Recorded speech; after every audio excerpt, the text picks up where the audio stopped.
You say that 95% of guys are dead wrong in how they train to gain muscle mass. What is the number one mistake they make? The number one mistake, probably I have a whole kind of list of mistakes. Let me give you three things that I think I see a lot of guys really missing out on when it comes to mass building.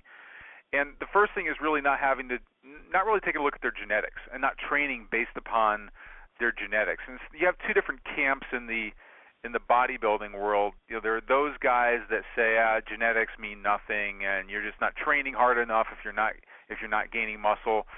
Well, that's just not true. The fact is that everybody is biologically different, and your ability to gain muscle mass is largely dependent upon your genetics. Pro bodybuilders start out with, even before steroids, they start out with incredible genetics. So, it really does play a part in it. So you have to train based upon your body type, and that's one of the biggest mistakes that people make, is that they're not training based upon their body type, whether they're an ectomorph, a mesomorph, or an endomorph. And the same thing goes for when you're eating, because different body types shouldn't be eating the same depending upon what their goals are. So as an example, skinny guys who are ectomorphs should be following a diet that has less protein in it. Now that goes against what a lot of the bodybuilding magazines say, because they basically just tell everybody you should be eating 1 to 2 grams of protein per pound of body weight. Well, the problem is the ectomorphs don't have a lot of muscle mass to begin with. They're very, very skinny.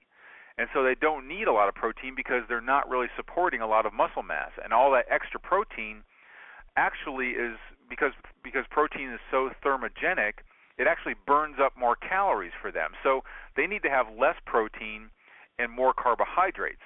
The guys who are naturally athletic, the mesomorphs, need a more balanced nutritional program. And endomorphs need a lot more protein because it is thermogenic, and it will help them burn more body fat, which is what endomorphs are trying to do, is to see more of the muscle that has fat covering it up, and take in less carbs. I actually include like all the percentages for each of these body types on my website at advancedmusclebuilding.com. So you can go there and you can find out based upon your body type how you should be eating. There's even some meal plans there that are offered there as well. And then the third thing I would say is that most people are not, when they're in mass building mode, they aren't training for like total muscle fiber stimulation. We have several different types of muscle fibers in our body. Muscle isn't just muscle. And each one of those different muscle types needs to be trained in a very specific manner. But most people just following a traditional bodybuilding type program are only hitting a small percentage of their total muscle fibers to be able to stimulate them for growth. So you have to know how to train in the gym, how to train based upon your body type in order to target more muscle fibers and stimulate them for growth.